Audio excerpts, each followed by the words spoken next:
ನಮಸ್ಕಾರ ಎಲ್ರಿಗೂ ಶುಭ ದಿನ. ಎಲ್ಲರಿಗೂ ಮಕರ ಸಂಕ್ರಾಂತಿ ಹಬ್ಬದ ಶುಭಾಶಯಗಳು. ನಿನ್ನೆ ನಡೆದ New Zealand versus India second ODI ಹೈಲೈಟ್ಸ್ಗೆ ಸ್ವಾಗತ. ನಿನ್ನೆ second ODI New Zealand versus India ರಾಜ್ಕೋಟಲ್ಲಿ ನಡೀತು. ಇದು ನಿರಂಜನ್ ಶಾ ಸ್ಟೇಡಿಯಂ ಕಂದೇರಿ ರಾಜ್ಕೋಟಲ್ಲಿ ನಡೀತು. ಇದು ಗುಜರಾತಲ್ಲಿದೆ. ನ್ಯೂಜಿಲೆಂಡ್ ಅವರು ಟಾಸ್ ವಿನ್ ಆಗಿ ಬಾಲಿಂಗ್ ಕೂಡ ಆಯ್ಕೆ ಮಾಡಿಕೊಂಡ್ರು ಅಂತ ಹೇಳ್ಬೋದು. ಇನ್ನು ಇಂಡಿಯಾ ಕಡೆ ಒಂದು ಚೇಂಜಸ್ ಇತ್ತು. ವಾಷಿಂಗ್ಟನ್ ಇಂಜುರಿ ಆಗಿ ಸೀರೀಸಿಂದ ಹೊರಗೆ ಬಂದಿದ್ದರು. ಅವ್ರ ಬದಲು ಆಯುಷ್ಮಾನ್ ಬದೋರಿ ಟೀಮಲ್ಲಿ ಬಂದಿದ್ದರು. ಆದರೆ ಆಲ್ರೌಂಡರ್ ಆಗಿದ್ದರಿಂದ ನಿತೀಶ್ ಕುಮಾರ್ ರೆಡ್ಡಿ ಅವ್ರನ್ನ ಟೀಮಲ್ಲಿ ಇನ್ಕ್ಲೂಡ್ ಮಾಡಿದರು. ಇನ್ನು ನ್ಯೂಜಿಲೆಂಡ್ ಕಡೆಯೂ ಒಂದು ಚೇಂಜ್ ಆಗಿತ್ತು. ಆದಿತ್ಯ ಅಶೋಕ್ ಅವರು ಸ್ಪಿನ್ನರ್ನ ಹೊರಗಡೆ ಇಟ್ಟು ಇನ್ನೊಬ್ಬ ಜೇಡನ್ ಲೆನೆಕ್ಸ್ ಅನ್ನೋ ಬಾಲರ್ ಆಲ್ರೌಂಡರ್ನ ಟೀಮಲ್ಲಿ ತೊಗೊಂಡಿದ್ರು ಅಂತ ಹೇಳ್ಬೋದು. ಇದು ಅವ್ರದ್ದು ಫಸ್ಟ್ ಮ್ಯಾಚ್ ಕೂಡ ಆಗಿತ್ತು ಅಂತ ಹೇಳ್ಬೋದು. ಇನ್ನು ಫಸ್ಟ್ ಬ್ಯಾಟಿಂಗ್ ಅಂದ ಇಂಡಿಯಾ ಅವರು 50 ಓವರಲ್ಲಿ 7 ವಿಕೆಟ್ ಕಳ್ಕೊಂಡು 284 ರನ್ ಅಷ್ಟೇ ಗಳಿಸ್ತು ಅಂತ ಹೇಳ್ಬೋದು. ಇದೊಂದು ಹೈಯೆಸ್ಟ್ ಇಲ್ಲಿ ಈ ಗ್ರೌಂಡಲ್ಲಿ ಅವರೇಜ್ ಸ್ಕೋರೇ 330+ ಇದೆ ಫಸ್ಟ್ ಇನ್ನಿಂಗ್ಸ್ ಅಂತ ಹೇಳ್ಬೋದು. ಒಂದು ಒಳ್ಳೆ ರನ್ ಸ್ಕೋರ್ ಮಾಡಲು ಇಂಡಿಯಾ ಒಂದು ಎಡಗುತ್ತು ಅಂತ ಹೇಳ್ಬೋದು. ಉತ್ತಮ ಆರಂಭನೇ ಪಡೀತು ಅಂತ ಹೇಳ್ಬೋದು. ರೋಹಿತ್ ಶರ್ಮಾ ಅವರು 24-38 ಬಾಲಿಗೆ ಹೊಡೆದ್ರು. ರೋಹಿತ್ ಶರ್ಮಾ ಈಗ ಒಂದು ಸ್ವಲ್ಪ ಫಾರ್ಮ್ ಡೌನ್ ಆಗ್ತಿದೆ ಅಂತ ಹೇಳ್ಬೋದು. ಅಷ್ಟೊಂದು ಒಳ್ಳೆ ಓಪನಿಂಗ್ ಪಡ್ಕೊತಿದ್ದಾರೆ, ಬಟ್ ಅದನ್ನು ಒಳ್ಳೆ ಒಂದು ಸ್ಕೋರನ್ನು ಕನ್ವರ್ಟ್ ಮಾಡೋಕ್ಕೆ ಹಿಂದೇಟ್ ಆಗ್ತಿದೆ ಅಂತ ಹೇಳ್ಬೋದು. ಶುಭ್ಮನ್ ಕ್ಯಾಪ್ಟನ್ ಅವರು 50 ಹೊಡೆದ್ರು. 53 ಬಾಲಿಗೆ 54 ರನ್ನು. ಇನ್ನು ಕೊಹ್ಲಿ ಅವರು ಲಾಸ್ಟ್ 5-6 ಮ್ಯಾಚಲ್ಲಿ ಒಳ್ಳೆ 50 ಸೆಂಚುರಿ ಹೊಡೆದಿದ್ರು. ಆದರೆ ಈ ಮ್ಯಾಚಲ್ಲಿ 29 ಬಾಲಿಗೆ 23 ರನ್ ಹೊಡೆದ್ರು. ಇನ್ನು ವಿಶೇಷ ಅಂದರೆ ಈ 3 ಜನ ರೋಹಿತ್ ಶರ್ಮಾ, ಗಿಲ್ಲು ಮತ್ತು ವಿರಾಟ್ ಕೊಹ್ಲಿ ನಾವು ಈ ಆಸ್ಟ್ರೇಲಿಯಾ ODI ವರ್ಲ್ಡ್ ಕಪ್ 2023 ಫೈನಲಲ್ಲಿ ಹೇಗೆ ಔಟ್ ಆಗಿದ್ರು ಅದೊಂದು ಸೇಮ್ ರೀತಿಯಲ್ಲಿ ಔಟ್ ಆದರು ಅಂತ ಹೇಳ್ಬೋದು. ಇನ್ನು ಶ್ರೇಯಸ್ ಅವರು ಕೇವಲ 8 ರನ್ ಅಷ್ಟೇ ಹೊಡೆದ್ರು ಅಂತ ಹೇಳ್ಬೋದು.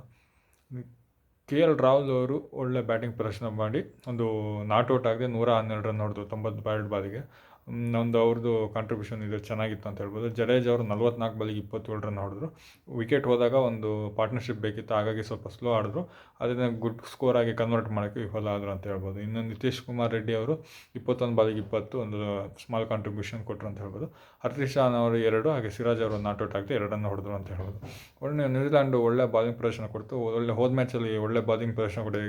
ಜೇಮಿಸನ್ ಈ ಸಲ ಕಾಸ್ಟ್ಲಿ ಆದರು. 70 ರನ್ ಕೊಟ್ಟು 1 ವಿಕೆಟ್ ತೊಗೊಂಡು 10 ಓವರಿಗೆ. ಜೇಕ್ಲೆ ಫೋಕ್ಸ್ ಅವರು 9 ಓವರಿಗೆ 67 ರನ್ ಕೊಟ್ಟು 1 ವಿಕೆಟ್ ತೊಗೊಂಡ್ರು. ಕ್ರಿಸ್ಟಿಯನ್ ಕ್ಲಾರ್ಕ್ ಅವರು 8 ಓವರಿಗೆ 56 ರನ್ ಕೊಟ್ಟು 3 ವಿಕೆಟ್ ತೊಗೊಂಡ್ರು. ಇನ್ನು ಜೇಡನ್ ಲೆನೆಕ್ಸ್ ಅವರು 10 ಓವರಿಗೆ 42 ರನ್ ಕೊಟ್ಟು 1 ವಿಕೆಟ್ ತೊಗೊಂಡ್ರು ಅಂತ ಹೇಳ್ಬೋದು. ಇದು ಅವ್ರದ್ದು ಫಸ್ಟ್ ಮ್ಯಾಚ್ ಕೂಡ ಆಗಿತ್ತು. ಒಳ್ಳೆ ಪ್ರದರ್ಶನ ಕೊಟ್ಟರು ಬಾಲಿಂಗಲ್ಲಿ ಅಂತ ಹೇಳ್ಬೋದು. ಮಿಚೆಲ್ ಬ್ರೇಸ್ವೆಲ್ಲು 10 ಓವರಿಗೆ 34 ರನ್ ಕೊಟ್ಟು 1 ವಿಕೆಟು, 1 ಮೇಡಿನ್ ಕೂಡ ಮಾಡಿದ್ರು. ಗ್ಲೆನ್ ಫಿಲಿಪ್ ಅವರು 3 ಓವರಿಗೆ 13 ರನ್ ಕೊಟ್ಟರು ಅಂತ ಹೇಳ್ಬೋದು. ಸ್ಪಿನ್ನರ್ಸ್ ಒಳ್ಳೆ ಬಾಲಿಂಗ್ ಮಾಡಿದ್ರು ಅಂತ ಹೇಳ್ಬೋದು. ಇನ್ನು ಒಂದು ಫಸ್ಟ್ ವಿಕೆಟಿಗೆ 70 ರನ್ ಪಾರ್ಟ್ನರ್ಶಿಪ್ ಬಂದಿತ್ತು. ಹಾಗೆ Nitish Reddy Rahul 57 run partnership, Jadeja Rahul 73 partnership. ಇದೊಂದು ಒಳ್ಳೆ ಪಾರ್ಟ್ನರ್ಶಿಪ್ ಕೂಡ ಆಗಿತ್ತು ಅಂತ ಹೇಳ್ಬೋದು. ಈ ಚೇಸಿಂಗ್ನ ಬೆನ್ನತ್ತಿದ ನ್ಯೂಜಿಲೆಂಡ್ 47.3 ಓವರ್ಗಳಲ್ಲಿ ಕೇವಲ 3 ವಿಕೆಟ್ ಕಳ್ಕೊಂಡು 286 ರನ್ ಹೊಡಿತು ಅಂತ ಹೇಳ್ಬೋದು. ಓಪನರ್ಸ್ ಆದ ಡೇನ್ ಕೊನೆ 16, ಹಾಗೆ ಹೆನ್ರಿ ನಿಕೋಲಸ್ 10 ರನ್ ಅಷ್ಟೇ ಹೊಡೆದು ಔಟ್ ಆದರು. ನೆಕ್ಸ್ಟ್ ಬಂದ ವಿಲ್ ಲ್ಯಾಂಗ್ ಮತ್ತು ಡೇರಿ ಮಿಚೆಲ್ ಅವರು ಒಂದು ಒಳ್ಳೆ ಪಾರ್ಟ್ನರ್ಶಿಪ್ ಕೊಟ್ಟರು ಅಂತ ಹೇಳ್ಬೋದು. ಇವರಿಬ್ಬರು 162 ರನ್ ಪಾರ್ಟ್ನರ್ಶಿಪ್ ಕೊಟ್ಟರು 152 ಬಾಲಿಗೆ.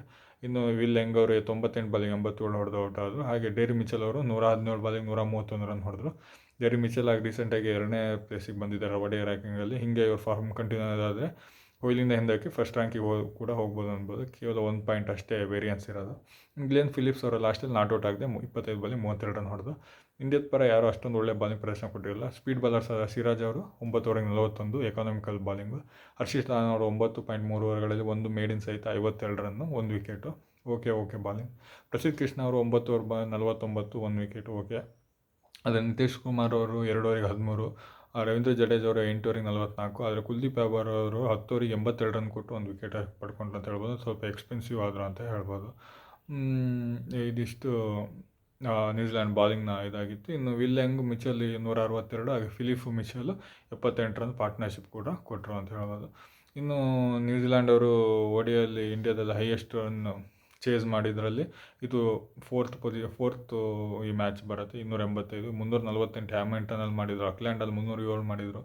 ಮೌಂಟ್ ಮೊಗ್ಲೆಯಲ್ಲಿ 297 ಮಾಡಿದ್ರು. ಇದು ರಾಜ್ಕೋಟಲ್ಲಿ 285. ಇನ್ನು ಆಲ್ಸೋ ಇದು ಇಂಡಿಯಾದಲ್ಲೇ ಅವ್ರದ್ದು ಹೈಯೆಸ್ಟ್ ರನ್ ಚೇಸ್ ಆಗಿದೆ. ಅವರು ಇಲ್ಲಿ ತನಕ ಹೈಯೆಸ್ಟ್ ಇದ್ದಿದ್ದು 283 ಇತ್ತು ಇಂಗ್ಲೆಂಡ್ ವಿರುದ್ಧ ಕ್ರಿಕೆಟ್ ವರ್ಲ್ಡ್ ಕಪ್ಪಲ್ಲಿ. ಅದನ್ನು ಹಿಂದಾಕ್ತಾರೆ ಅಂತ ಹೇಳ್ಬೋದು.